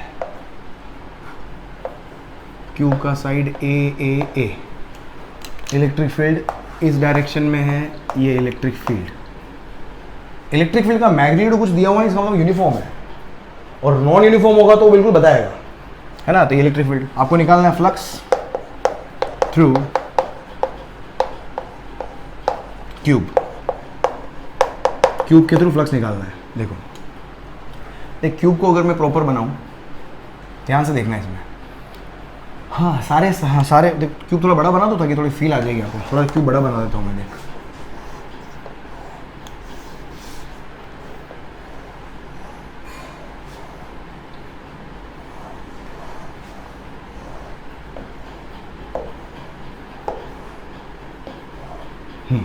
अब देखो यहाँ पर, अब फील्ड जो होगा, देखो फील्ड क्या होगा, एक तो यहाँ पर ये एक यहाँ फील्ड एंट्री कर रहा है और यहाँ से बाहर निकलेगा, समझ में आ रहा है, यहाँ से बाहर निकलेगा। सरफेसेस क्या क्या है, पहला सरफेस ये रहा, दूसरा ये रहा, तीसरा ये रहा, चौथा पीछे वाला, और ये पांचवा फ्रंट वाला, है ना, पांचवा फ्रंट वाला सरफेस, और छठा ये ले लो, नहीं ये क्या हुआ, हाँ छठा ये ले लो, ठीक है। 6 फेसेस हो गए। अब देखो 6 ही फेसेस पे अपन ने एरिया वेक्टर ड्रॉ करना सीख लिया था। अब देखो सबसे पहले फ्लक्स, पहली सरफेस का फ्लक्स लिखो, इधर लिख रहा हूँ मैं, फर्स्ट सरफेस का फ्लक्स। फर्स्ट सरफेस के लिए एरिया वेक्टर ड्रॉ करें। एरिया वेक्टर किधर आएगा, इधर आएगा, सबके आउटवर्ड नॉर्मल, इसका एरिया वेक्टर कहाँ आएगा, बाहर की तरफ, इसका कहाँ आएगा, नीचे की तरफ, इसका कहाँ आएगा, ऊपर की तरफ, और उस वाले सरफेस, है ना, इस वाली सरफेस का कहाँ आएगा, अंदर की तरफ, ये इनवर्ट्स, और इस वाली सरफेस का कहाँ आएगा, ये जो सरफेस है ये, इसका कहाँ आएगा, बाहर की तरफ। एरिया वेक्टर, सारे एरिया वेक्टर हैं। अब एरिया वेक्टर और इलेक्ट्रिक फील्ड के बीच का एंगल पता चल जाए तो फ्लक्स लिख सकते हो आप। देखो सबसे पहले पहला फ्लक्स लिखूं मैं, electric field E multiplied by area vector A, और इलेक्ट्रिक फील्ड इधर है, एरिया वेक्टर अपोजिट डायरेक्शन में, क्या हो गया, cos 180। एंगल कितना है, अपोजिट डायरेक्शन में है ना, cos 180, तो कितना आ गया, देखो मेरे पास ये कितना आ गया, cos 180 क्या होता है, -1, तो ये हो जाएगा माइनस का E A, कितना हो गया ये, माइनस का E A स्क्वायर, ये हो गया φ1। φ2 देखो, φ2 देखो, फ्लक्स क्या है, स्केलर क्वांटिटी, वहां पर भी लिखवाना भूल गया मैं, फ्लक्स क्या है, एक तरह की स्केलर क्वांटिटी है। फ्लक्स क्या है, एक तरह की उसकी यूनिट, की जहां यूनिट लिखाता हूं वहां मैं स्केलर है या वेक्टर है वो लिखवाता हूं। फ्लक्स कैसे आया था, E डॉट A, दो वेक्टर का डॉट प्रोडक्ट मुझे क्या देता है, हमेशा स्केलर क्वांटिटी देता है। तो जहां पर अपन ने E cos थीटा लिखा था वहां पर यूनिट लिख दी थी आपने, तो वहां जाके एक और चीज लिख लो आप, क्या, फ्लक्स जो है वो क्या है, स्केलर क्वांटिटी है। फ्लक्स क्या है, स्केलर क्वांटिटी है ना, वहां जाके लिखो, कमो लिखो, वहां पर जाके लिखो, पहले जल्दी भूलना मत, वहां जाके लिखो फ्लक्स क्या, स्केलर। स्केलर मतलब सीधा जोड़ना है अपने को, देख मतलब जोड़ना क्यों याद आएगा, देख φ2 सेकंड सरफेस ये रही, सेकंड सरफेस में एरिया वेक्टर इधर है, इलेक्ट्रिक फील्ड तो इधर ही डायरेक्शन में है, एरिया वेक्टर डाउनवर्ड है 90 डिग्री, 90 होते ही फ्लक्स 0, 90 होते ही फ्लक्स 0, EA cos 90, फ्लक्स क्या हो गया 0। उसके बाद φ3 देखो, φ3 थर्ड सरफेस ये वाली, दोनों सेम डायरेक्शन में है। एक काम करो, लास्ट में एक साथ लिख देंगे, एरिया तो हर सरफेस का सेम है ना, एक साथ लिखवा दूंगा यार, ठीक है। φ3 क्या, E और A दोनों सेम डायरेक्शन में है, तो EA cos 0 मतलब क्या हो गया, E इंटू A। φ4 देखो सोच के देखो, ये क्यूब है, क्यूब की वो दो दीवार है, रूम की दो दीवार है, इलेक्ट्रिक फील्ड जो होगा वो सिर्फ इन दो दीवारों में ही परपेंडिकुलर एंटर होगा। बाकी ये वाला सरफेस ले लो, 90 एंगल बनेगा, इस वाले सरफेस के लिए 90 बनेगा, इस वाले सरफेस के लिए भी एंगल 90 बनेगा, और इस वाले सरफेस के लिए भी एंगल क्या बनेगा, 90 डिग्री बनेगा। समझ में आ रहा है, ये चारों सरफेस जो है उसके लिए एंगल हमेशा 90 डिग्री बनेगा। ये एरिया वेक्टर इधर, इलेक्ट्रिक फील्ड इधर 90, इस सरफेस के लिए एरिया वेक्टर उधर, इलेक्ट्रिक फील्ड इधर 90 डिग्री, इस सरफेस के लिए एरिया वेक्टर अंदर, इलेक्ट्रिक फील्ड 90 डिग्री, इस सरफेस के लिए, नीचे वाली सरफेस के लिए, जमीन के लिए area vector downwards, electric field इधर 90। तो बाकी सबके लिए एंगल क्या हुआ, सिर्फ इन दो सरफेस के लिए एंगल, इसके लिए 180 आ गया, इसके लिए क्या आ गया 0, बाकी सबके लिए क्या आ गया 90 डिग्री। तो φ4, ये φ4 क्या हो जाएगा हमारे पास, EA cos 90 क्या हो जाएगा 0, φ5 का भी क्या हो जाएगा EA cos 90, 5 कौन सा है, बाकी चाहो तो देख सकते हो, ये वाला 5 है अपना, है ना, cos 90 क्या हो जाएगा 0, और φ6 कौन सी है, छत पे भी क्या होगा, एंगल 90 डिग्री आएगा, क्योंकि एरिया वेक्टर जो होगा वो क्या होगा, अपवर्ड होगा, आउटवर्ड ऊपर की तरफ होगा, ये भी क्या होगा 0 हो गया। फ्लक्स मैंने क्या बोला, स्केलर क्वांटिटी है, तो टोटल फ्लक्स क्या आएगा, टोटल फ्लक्स थ्रू क्यूब कितना आ जाएगा, सारे फ्लक्स को जोड़ दो आप, तो 5 1 5 2 5 3, दो फ्लक्स जुड़ेंगे, एक तो ये जुड़ेगा और एक ये, बाकी सब तो जीरो है ना। 5 1 प्लस 5 2 एंड सो ऑन 5 6, तो कितना हो जाएगा देखो, उधर तो कितना आया था माइनस ई ए, और आगे चल के जोड़ोगे ये जीरो और प्लस ई ए, आगे जाके सारे जीरो ही हैं, तो ये फ्लक्स कितना आ गया, टोटल फ्लक्स कितना हो गया, जीरो, टोटल फ्लक्स कितना आ गया, जीरो। समझ में आ रहा है, देखो सीधा सीधा सा कॉन्सेप्ट है, कोई भी क्यूब है जितना फ्लक्स अगर एंटर हो रहा है तो उतना ही वापस बाहर निकलेगा, सिंपल सी बात है, समझो। यूनिफॉर्म इलेक्ट्रिक फील्ड अगर है तो जितनी फील्ड लाइंस एंटर होगी उतनी बाहर निकलेगी, तो टोटल फ्लक्स थ्रू कितना हुआ, जितना घुसा उतना बाहर आ गया, तो क्या हुआ, टोटल फ्लक्स कितना होगा, जीरो। सीधा देख सकते हो, सीधा देख सकते हो, देख लिख इसको, देख अब एक और बताता हूं, देख उसमें सीधा आइडिया लगेगा।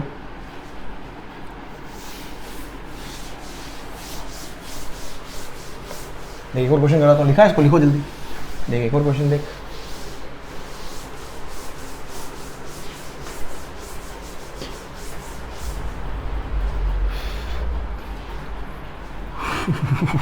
देख अगर मैं यहां पर सिलेंडर ले लूं तो ये बहुत जनरल, बहुत जेनरिक क्वेश्चन है ये।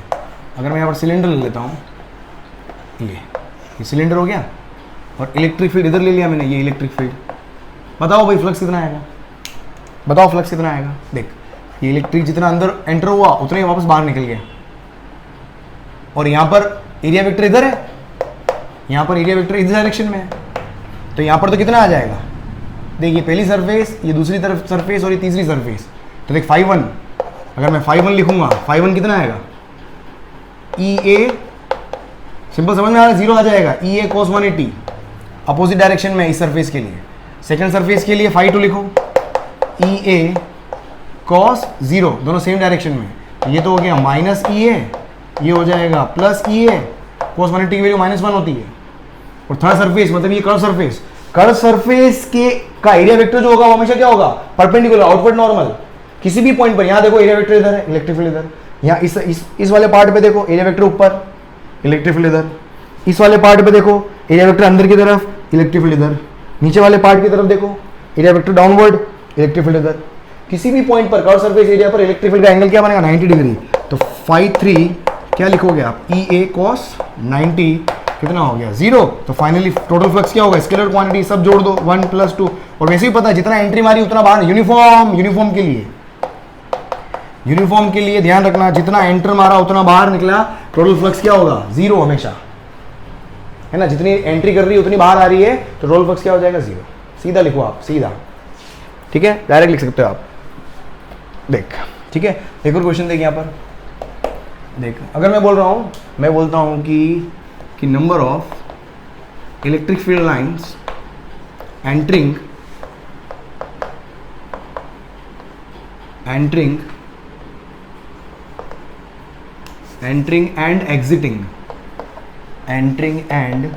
exiting through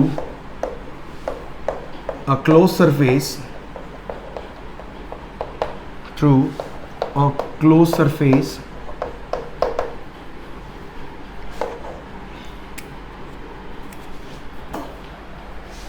are, क्या बोल रहा हूँ कि number of electric field line entering and exiting through a close surface are 10⁻³ and 10⁻⁴ respectively. Find flux through closed surface. Close surface के थ्रू फ्लक्स मालूम करना है ना, पोज करके ट्राई करना। देख सिंपल सा कॉन्सेप्ट है, ये सपोज ये क्लोज सरफेस है, ठीक है, इसमें कितना एंटर कितना हो रहा है, number of electric field lines कितनी एंटर, 10⁻³ एंटर हो रही है, और बाहर कितनी निकल रही है, 10⁻⁴। सिंपल सा कॉन्सेप्ट है। मैंने क्या बताया था, आउट फ्लक्स हमेशा क्या होगा, पॉजिटिव, क्योंकि आउट फ्लक्स में है ना, ये आउट फ्लक्स होगा, इधर क्या आएगा, इनफ्लक्स। देख अगर मैं फ्लक्स आउट बोलूं तो वो कितना आएगा, वो पॉजिटिव आएगा, क्योंकि आउट फ्लक्स में एरिया वेक्टर और इलेक्ट्रिक फील्ड सेम डायरेक्शन में होते हैं, है ना। आउटफ्लक्स हमेशा पॉजिटिव होता है और इनफ्लक्स हमेशा क्या होगा, नेगेटिव, क्योंकि इनफ्लक्स में एरिया वेक्टर हमेशा क्या आएगा, एरिया वेक्टर का कोई ना कोई कंपोनेंट हमेशा क्या आएगा, अपोजिट डायरेक्शन में होगा। और इधर एरिया वेक्टर का जो आउटफ्लक्स में हमेशा एरिया वेक्टर जो होगा वो क्या होगा, एरिया वेक्टर का कोई ना कोई कंपोनेंट या एरिया वेक्टर खुद हमेशा फील्ड के डायरेक्शन में आएगा। तो आउटफ्लक्स हमेशा पॉजिटिव ही आना है। तो ये हो गया मेरे पास कितना, प्लस 10⁻³ एंटरिंग कितना 10⁻³ सॉरी, हाँ आउट तो 10⁻4 है, वो पॉजिटिव आएगा। और इन कितना है, वो नेगेटिव होगा, कितना 10⁻3। टोटल फ्लक्स कितना हो गया 5 टोटल। सीधा क्या करो आप, आउटफ्लक्स प्लस इनफ्लक्स। तो आउटफ्लक्स कितना है मेरे पास, आउटफ्लक्स तो हो गया 10⁻4 और इनफ्लक्स हो गया -10⁻3। तो कितना हो गया, 10,000 में से 1,000 माइनस हो जाएगा, तो कितना बचा 9,000, क्या आ गया यूनिट, कितना आ जाएगा यूनिट, 9,000 यूनिट। समझ। और पॉजिटिव आ रहा है, इसका मतलब क्या होगा, आउटफ्लक्स, नेट फ्लक्स क्या है, बाहर निकला है, नेट फ्लक्स क्या है, बाहर निकला है। समझ में। चलो लिखो, इसको जल्दी लिखो। फिर इसके बाद अपन एक और फिर अपन करते हैं नॉन यूनिफॉर्म इलेक्ट्रिक फील्ड, है ना। नेक्स्ट लिखो, electric field due to non electric flux. ये तो यूनिफॉर्म इलेक्ट्रिक फील्ड है सब तरफ। एक ऐसी ये नॉन यूनिफॉर्म का क्वेश्चन आ गया वैसे, पर चलेगा। चलो, ये स्टैंडर्ड क्वेश्चन था, बहुत बार पूछा गया एग्जाम के अंदर, ये सारे एग्जाम के अंदर क्वेश्चन पूछे गए हैं भाई।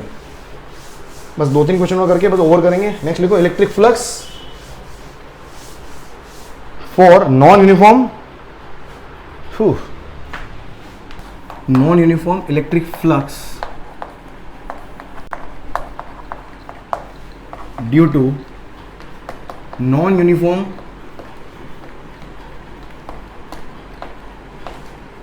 Electric field. Non uniform electric field, देखो नॉन यूनिफॉर्म इलेक्ट्रिक फील्ड का मतलब क्या हो गया,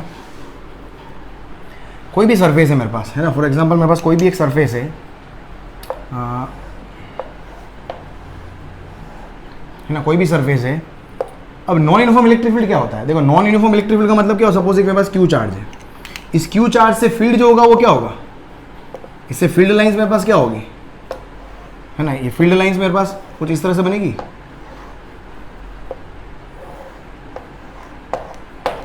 ये क्यू चार्ज की वजह से फील्ड ऐसा बनेगा।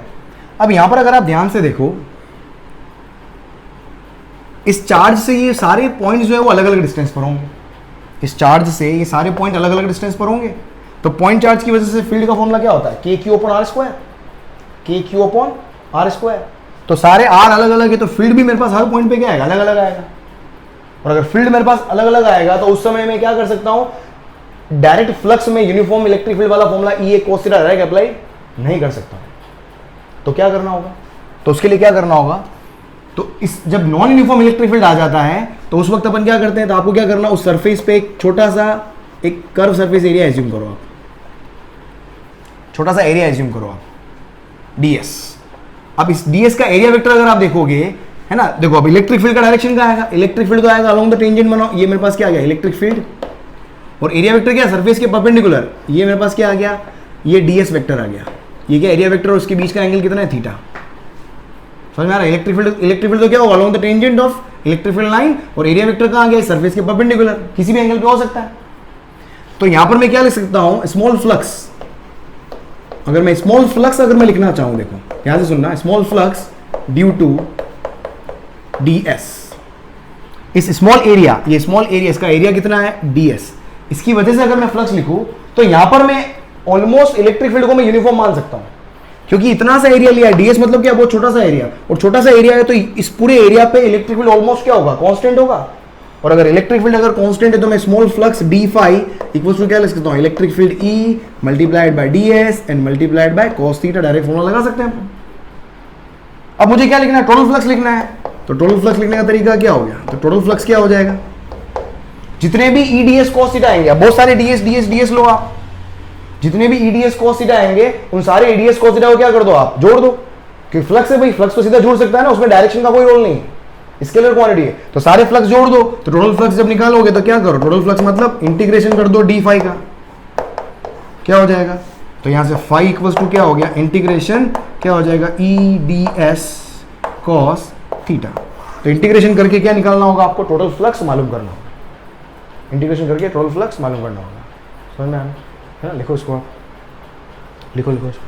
फिर एक और क्वेश्चन करता हूँ मैं, है ना, फिर आगे एक क्वेश्चन कराऊंगा इसके अंदर, इसकी एप्लीकेशन काम में आएगी। लिखो इसको, एक क्वेश्चन करते हैं अपन फिर इसके बाद।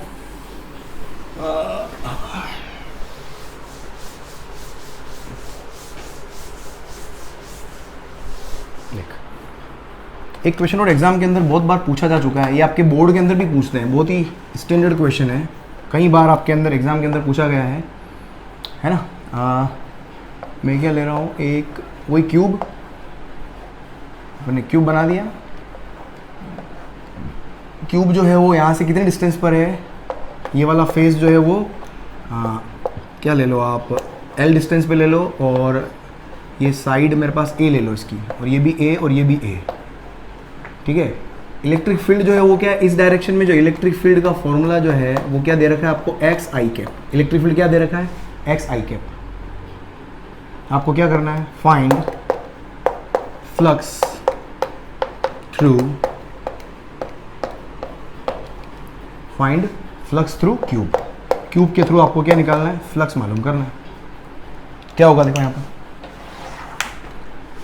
हाँ, अब क्यूब के थ्रू फ्लक्स। अब देखो यहाँ पर सिंपल सी बात है, अब यहाँ पर ध्यान से देखना पड़ेगा। अब इलेक्ट्रिक फील्ड जो है वो क्या एक्स के ऊपर डिपेंड कर रहा है। इलेक्ट्रिक फील्ड जो है वो क्या है, एक्स के ऊपर डिपेंड कर रहा है। अब एक्स के ऊपर डिपेंड कर रहा है, इसका मतलब हर पोजीशन पर इलेक्ट्रिक फील्ड का मैग्नीट्यूड जो होगा हमारे पास अलग अलग होगा। अब क्यूब में अपन ने इससे पहले वाले क्वेश्चन में देखा था, इलेक्ट्रिक फ्लक्स जो होता है वो सिर्फ इन दो फेसेस की वजह से आता है ना। यहाँ पर अगर आप देखोगे, अगर यहाँ पर देखूंगा इलेक्ट्रिक फील्ड में E1 बोल देता हूँ, तो यहाँ पर इलेक्ट्रिक फील्ड क्या होगा, E2 बोल देता हूँ, क्योंकि दोनों अलग अलग आएंगे, क्योंकि एक्स पे डिपेंड कर रहा है। अगर मैं E1 इलेक्ट्रिक फील्ड अगर मैं लिखूं, E1 वेक्टर को लिखूं, तो वो क्या आएगा, E1 वेक्टर मतलब इस पोजीशन पर इलेक्ट्रिक फील्ड कितना आएगा, वो आएगा x इंटू आई कैप। x की वैल्यू यहाँ इस पोजीशन पर कितनी है, ये वाला फेस यहाँ से कितने डिस्टेंस पर, L डिस्टेंस पर है, तो ये आएगा L आई कैप। E2 वेक्टर देखो, अगर मैं E2 वेक्टर लिखूं, E2 वेक्टर मतलब इस फेस से कितना इलेक्ट्रिक फील्ड पास हो रहा है, तो ये वाला फेस कितने डिस्टेंस पर है, L प्लस, है ना, यहां से कितने डिस्टेंस पर है, L प्लस A डिस्टेंस पर है, तो ये क्या हो जाएगा, ये हो जाएगा L plus A I cap. समझ में आ रहा है, ये वाला फेस, इस वाले फेस के लिए x की वैल्यू कितनी है वो मुझे देखनी है, तो ये तो A हो गया और ये L हो गया, तो L plus A I cap, दोनों इलेक्ट्रिक फील्ड आ गए। अब मुझे फ्लक्स लिखना है, तो फ्लक्स के बारे में अपने को पता है। अब देखो, अब ये फ्लक्स भली वेरिएबल था, लेकिन इन दोनों फेसेस के लिए इलेक्ट्रिक फील्ड की वैल्यू मैंने निकाल दी। दोनों फेसेस के लिए इलेक्ट्रिक फील्ड की वैल्यू, ये नॉन यूनिफॉर्म था, लेकिन मैंने दोनों फेसेस के लिए इलेक्ट्रिक फील्ड मेरे पास क्या है, L आई कैप, मतलब कांस्टेंट हो गया इस फेस के लिए, और इस फेस के लिए भी मेरे पास क्या हो गया, L plus A I cap constant हो गया। तो कांस्टेंट इलेक्ट्रिक फील्ड के लिए तो डायरेक्ट फॉर्मूला निकाल सकते हैं अपन। अब देखो यहां पर देखोगे तो इस फेस के लिए एरिया वेक्टर इधर, और इस फेस के लिए एरिया वेक्टर मेरे पास क्या है, अपोजिट डायरेक्शन में। सीधा सिंपल है, जब एंट्री मारेगा तो नेगेटिव फ्लक्स होता है, बाहर निकलेगा तो पॉजिटिव फ्लक्स होता है। तो देखो यहां पर तो फ्लक्स, टोटल फ्लक्स अगर आप लिखोगे तो यहां पर क्या हो गया, फर्स्ट, इसको बोलते हैं फर्स्ट सरफेस, इसको बोलते हैं सेकंड सरफेस, तो φ1 प्लस φ2। डायरेक्ट याद रखो, क्यूब के लिए हमेशा बाकी सारी सरफेस के थ्रू 90 डिग्री एंगल बनता है, इसलिए जीरो होता है, तो सीधा इसका और इसका लिखो आप हमेशा, इसका एंट्री पे नेगेटिव, एग्जिट पे पॉजिटिव, ये अपन को समझ में आ चुका है। तो φ1 मतलब एंट्री पे क्या होगा, नेगेटिव, नेगेटिव मतलब E1A, नेगेटिव क्यों हुआ, क्योंकि एंगल cos 180 है, एंगल 180 है। φ2 क्या लिखोगे, E2A cos 0, क्योंकि एंगल यहां पर 0 डिग्री है। E1 क्या हो गया, अब ये L आई कैप है, अब या तो इसका मैग्नीट्यूड कितना है, L, सीधा मैग्नीट्यूड तो चाहिए अपने को, यहां पर ये आई कैप वाली डायरेक्शन दी हुई, इलेक्ट्रिक फील्ड डायरेक्शन अपन ने यहां से ले ली। अब मुझे यहां पर क्या चाहिए, मैग्नीट्यूड तो चाहिए, तो E1 का मैग्नीट्यूड कितना है, L। एरिया, क्यूब का एरिया कितना है, A into A, L A square cos 180 minus 1 E2 कितना है, इसका मैग्नीट्यूड E2 का कितना हो गया, L प्लस A, और एरिया कितना हो गया, A स्क्वायर, और ये कितना है 1। तो फाइनली मेरे पास कितना आ गया, देखो ये माइनस का L A स्क्वायर और प्लस का L plus A whole square. तो देखो यहाँ से मेरे पास क्या आ जाएगा, माइनस का L A स्क्वायर प्लस का L A square plus A cube, L A square से कैंसिल, तो यहाँ पर कितना आ जाएगा मेरे पास, ये A क्यूब आ जाएगा, टोटल फ्लक्स। टोटल फ्लक्स कितना आ जाएगा, अरे समझ में आ गया, क्लियर। क्योंकि यहां पर फ्लक्स टोटल क्यों, क्योंकि यहां पर इलेक्ट्रिक फील्ड ज्यादा स्ट्रॉन्गर है, यहां पर सोच के देखो, यहां पर इलेक्ट्रिक फील्ड का मैग्नीट्यूड ज्यादा है, तो बाहर फील्ड ज्यादा निकलेगा अंदर की बजाय, तो पॉजिटिव आंसर ही आना चाहिए था आपका, तो पॉजिटिव आ गया मेरे पास ये आंसर। समझ में आ गया? क्लियर? चलो जल्दी से लिखो इसको, जल्दी लिखो इसको। लिख लिया? चलो एक लास्ट एक क्वेश्चन और करवाता हूँ मैं, नॉन यूनिफॉर्म इलेक्ट्रिक फील्ड को देखो कैसे यूज करता है। ये वाला क्वेश्चन आपका बोर्ड में भी आया हुआ है, ये बहुत सिंपल क्वेश्चन है, करो इसको, है ना।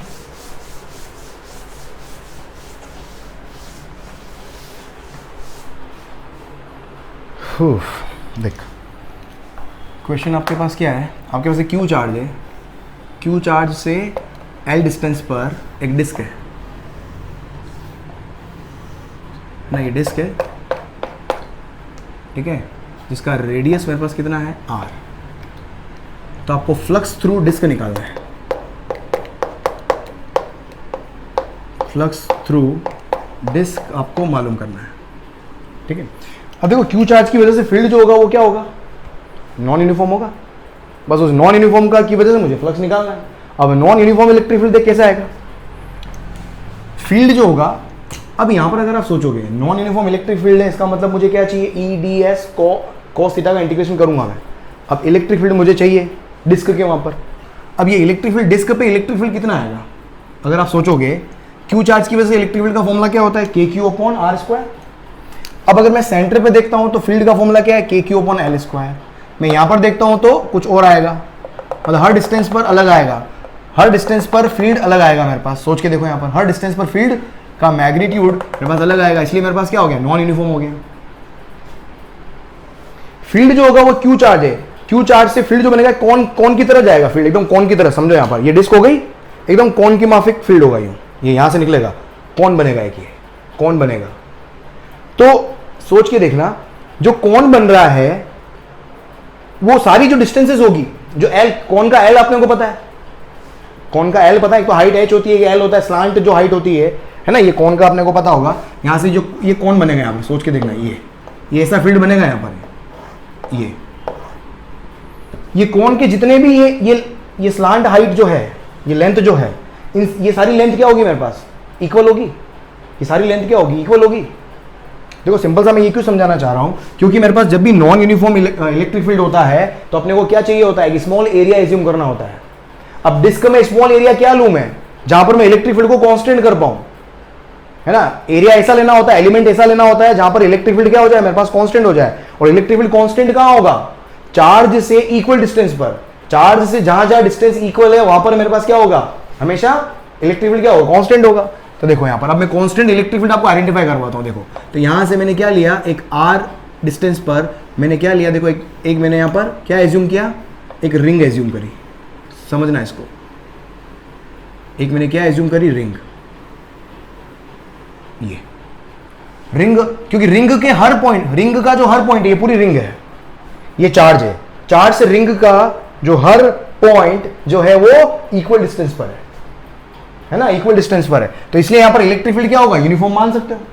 तो देखिए यहां पर इलेक्ट्रिक फील्ड यूनिफॉर्म मान सकता हूं, कितना रेडियस का, रिंग का रेडियस कितना है, आर रेडियस है रिंग का। अब देख मैं बना रहा हूं इस डायग्राम को, अब ध्यान से समझना, ये रिंग हो गई, ये रिंग हो गई, ये रिंग हो गई, कितना आर रेडियस की रिंग है, और रिंग का थिकनेस, रिंग का थिकनेस जो है वो कितना है, डी आर है, थिकनेस कितना है, डी आर है। और यहाँ से क्यू चार्ज ये हो गया कितने डिस्टेंस पर, एल डिस्टेंस पर। अब क्यू चार्ज की वजह से इलेक्ट्रिक फील्ड देख कहाँ आएगा, ये इलेक्ट्रिक फील्ड इधर आएगा, ध्यान से समझो यहाँ पर। और ये इलेक्ट्रिक फील्ड जो होगा वो क्या होगा, स्मॉल इलेक्ट्रिक फील्ड होगा, डी ई, किसकी वजह से, क्यू चार्ज की वजह से। ये होगा के क्यू अपॉन ये वाले डिस्टेंस का स्क्वायर, ये डिस्टेंस कितना होगा, सोच, this square plus this square, ये होगा R square plus L square. तो ये डी ई जो होगा K Q upon under root R square plus L square का होल स्क्वायर, तो ये आएगा मेरे पास R square plus L square. ये मेरे पास क्या हो गया, इलेक्ट्रिक फील्ड हो गया, डी ई इलेक्ट्रिक फील्ड हो गया। अब इलेक्ट्रिक फील्ड और एरिया वेक्टर के बीच का एंगल, अब यहां पर ये रिंग है, इस रिंग का एरिया वेक्टर क्या आएगा, आउटवर्ड नॉर्मल, बाहर की तरफ इलेक्ट्रिक फील्ड की तरफ, ये इलेक्ट्रिक फील्ड की तरफ मेरा एरिया वेक्टर। तो ये मेरे पास क्या हो गया, ये ds, ये ds वेक्टर ले लिया मैंने, और ये एंगल मैंने क्या बोल दिया, थीटा। ये थीटा है तो ये भी क्या होगा, थीटा होगा। तो यहां से अब मैं लिख सकता हूं, यहां पर देखो ds, अब ds एरिया किसका है, रिंग का एरिया है। ds एरिया किसका है, रिंग का एरिया है। ये मैंने पहले भी एज्यूम किया था, रिंग, किसी भी रिंग का जो एरिया होता है वो कितना होता है, 2 पाई r, तो रेडियस एंड मल्टीप्लाइड बाय उसकी विड्थ। इस रिंग को खोल दो पूरा, ये मैंने पहले भी समझाया था, रिंग को पूरा खोल दो, इसकी विड्थ कितनी है dr और इसकी लेंथ कितनी है 2πr। तो एक तरीके से रेक्टेंगल की तरह एज्यूम करो तो 2πr इंटू dr हो गया, ये ds हो गया। ठीक है, अब मेरे को यहाँ पर क्या करना है, इंटीग्रेशन करना है सिंपल। देख समझ में आ गया, अब यहाँ पर सिंपल क्या करना है, इंटीग्रेशन करना है और फ्लक्स निकाल लेने का है। तो फ्लक्स फाई इक्वल्स टू क्या हो गया, इंटीग्रेशन क्या हो जाएगा मेरे पास, electric field E ds cos theta. E और ये इलेक्ट्रिक फील्ड E हो गया और ds के बीच का एंगल क्या हो गया, थीटा। तो देखो यहाँ से मेरे पास क्या होगा, अब मैं यहाँ पर क्या लिखता हूँ, flux phi equals to E। E तो हो गया मेरे पास कितना, KQ upon R square plus L square, ds कितना हो गया 2πr। ये मैं सिंपल कॉन्सेप्ट बता रहा हूँ आपको। मैं कई बार क्या होता है ऐसे छोटे छोटे क्वेश्चन फंसते हैं एग्जाम के अंदर, इतना बड़ा डेरिवेशन कुछ नहीं आता है, लेकिन एक डेरिवेशन मेरे को 10 चीजें सिखाता है। एक डेरिवेशन मुझे 10 तरह की चीजें सिखाता है, इसलिए डेरिवेशंस आर इंपॉर्टेंट है ना। इसलिए डेरिवेशन, इसका डायरेक्ट रिजल्ट याद कर लेना आप, 2πr dr, ये हो गया E, ये हो गया ds और multiplied by cos theta. cos theta क्या होगा, base upon hypotenuse. cos theta base upon hypotenuse, base हो गया मेरे पास कितना, L अपॉन हाइपोटेनियस हो गया मेरे पास under root R square plus L square. Integration क्या है, R के रिस्पेक्ट में, R क्या है, रेडियस ऑफ द रिंग, ये रिंग का रेडियस है। R कहां से कहां, R कितना, रिंग कितनी छोटी हो सकती है, इतनी सी हो सकती है, मैक्सिमम कितनी हो सकती है, इतनी हो सकती है। तो R का वैल्यू, स्मॉल r का वैल्यू 0 से लेके कैपिटल R तक वेरी हो सकता है। तो इंटीग्रेशन का लिमिट कहां से कहां तक लगाओगे, 0 से कैपिटल R तक। देख तो फाइनली फाई इक्वल्स टू, अब देखो यहां पर कांस्टेंट क्या क्या है, K Q, कांस्टेंट मान ले लो 2π K Q है ना, 2π ले लिया, KQ ले लिया, L ले लिया और इंटीग्रेशन 0 से लेके R, ऊपर क्या आ जाएगा R dr अपॉन, ये हाफ पावर है और ये 1 पावर है, ये हो जाएगा R square plus L square की होल पावर 3/2। ये इंटीग्रेशन में तीसरी बार सॉल्व करूंगा इस पूरे ईयर लॉन्ग कोर्स के अंदर, तीसरी बार सॉल्व करने जा रहा हूं मैं इंटीग्रेशन। ये आपको याद कर लेना चाहिए है ना, 2 बार पहले करा चुका हूं मैं इंटीग्रेशन ये।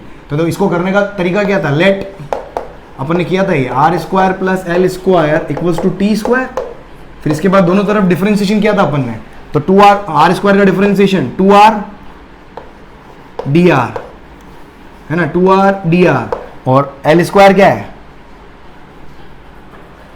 L स्क्वायर तो कांस्टेंट है, L तो कांस्टेंट है तो 0, और T स्क्वायर का क्या होगा 2T dt। ये इस पूरी इक्वेशन को t के रिस्पेक्ट में डिफरेंशिएट कर दो तो इसका आ जाएगा 2R और फिर वापस r का करोगे तो dr बाई dt। वो dt उधर लेके चला गया हूं मैं, वो dt उधर लेके चला गया हूं मैं, और कुछ नहीं हुआ है क्योंकि इसका t के रिस्पेक्ट में क्या होगा 2t, इसके नीचे वाला dt जो है वो उधर लेके चला गया हूं मैं, तो 2t dt हो गया, 2 से 2 कैंसिल। तो देख यहां से मेरे पास क्या आ गया, r dr को क्या लिख सकते हो आप, 2 से 2 cancel t dt। r dr को जब dt लिख दूंगा, t dt लिख दूंगा तो लिमिट, ये मेरे पास लिमिट कौन सी है, r की लिमिट है, क्योंकि r के रिस्पेक्ट में इंटीग्रेशन है तो लिमिट भी क्या आ गई, r की आ गई। अब t के रिस्पेक्ट में इंटीग्रेशन करना है, जब यहां पर मैं r dr को t dt लिख दूंगा तो t के रिस्पेक्ट में इंटीग्रेशन हो जाएगा, तो लिमिट मुझे चेंज करनी पड़ेगी। तो यहां पर क्या है, तो मुझे लिमिट चेंज करनी है। तो जब r की वैल्यू 0 है, r की वैल्यू 0 है तो t कितना है, l है। समझ में आ रहा है, r की वैल्यू 0 तो t कितना हो गया, l।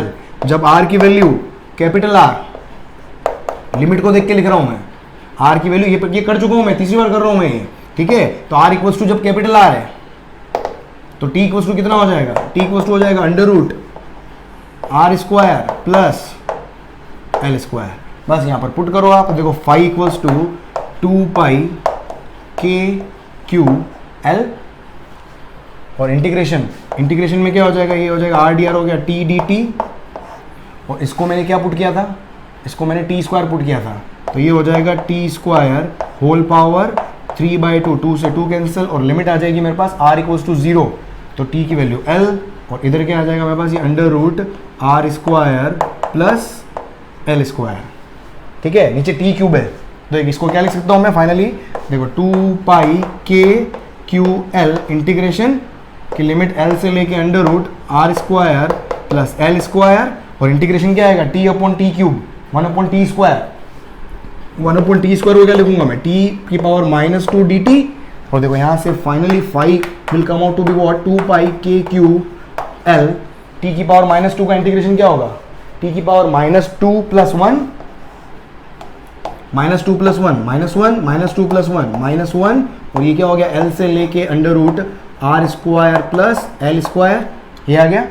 माइनस साइन बाहर ले लो, अंदर माइनस हो तो लिमिट उल्टी लगा दो, पहले लोअर लिमिट लगा दो, अपर माइनस लोअर करते हैं ना, और नेगेटिव साइन है तो लोअर माइनस अपर कर दो, लोअर माइनस अपर कर दो। तो देख फाई इक्वल्स टू क्या आ जाएगा, ये आ जाएगा 2πkql, लोअर माइनस अपर कर दो क्योंकि नेगेटिव साइन है, और 1/t है तो ये हो जाएगा 1/l minus 1/√r² plus L²।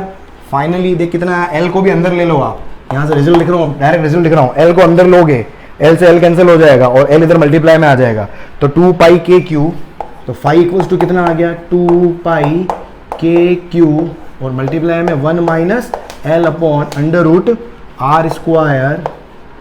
Plus L²। ये मेरे पास क्या आ गया, टोटल इलेक्ट्रिक फ्लक्स आ गया। मतलब यहाँ पर तरीका अपने को 2πkq समझ में आ रहा है, बस अपने तरीका सीखा है। यहाँ पर इतने बड़े डेरिवेशन पे आप घबराने की जरूरत नहीं है, एक चीज से अपन यहाँ पर 4 5 6 चीजें सीखते हैं। क्या क्या सीखा देख, डिस्क के अंदर एलिमेंट एज्यूम करना सीखा, नॉन यूनिफॉर्म इलेक्ट्रिक फील्ड का क्वेश्चन सीखा मैंने यहाँ पर, है ना, इलेक्ट्रिक फील्ड लिखना, यहाँ पर इलेक्ट्रिक फील्ड लिखना सीखा। मुझे पता चला कि रिंग पे सब तरफ इलेक्ट्रिक फील्ड कांस्टेंट बनेगा यहाँ पर, तो इसलिए मैं यहाँ पर क्या नॉन यूनिफॉर्म इलेक्ट्रिक फील्ड यहाँ पर के अंदर में इलेक्ट्रिक फील्ड को कांस्टेंट कर पाया रिंग एज्यूम करके।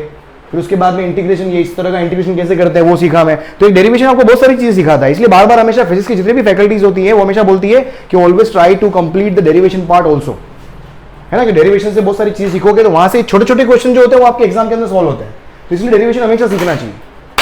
तो होप आपको आई थिंक आज का लेक्चर बहुत खूबसूरत लगा होगा, है ना। यहाँ अगर नहीं लिखा हो तो लिख ले एक बार, आप जल्दी से लिख लीजिए, ठीक है। तो आपको लेक्चर अगर बहुत पसंद आया तो इसको जल्दी से शेयर कर दें, जल्दी से लाइक कर दें, और बिना सब्सक्राइब किए अगर आप वीडियो को देख रहे हो तो बहुत अच्छा नहीं कर रहे हो, आप सब्सक्राइब करके घंटी वाले आइकन को क्लिक करके फिर बजा के बाहर जाएंगे। ऑलराइट दोस्तों, तो कल वापस सेम टाइम शाम को 6 बजे मैं मिलूंगा, और ईयर लॉन्ग कोर्स के अंदर आपका फिर से हार्दिक स्वागत। कल करते हैं 6 बजे चलो बाय, गुड नाइट, कल मिलते हैं वापस।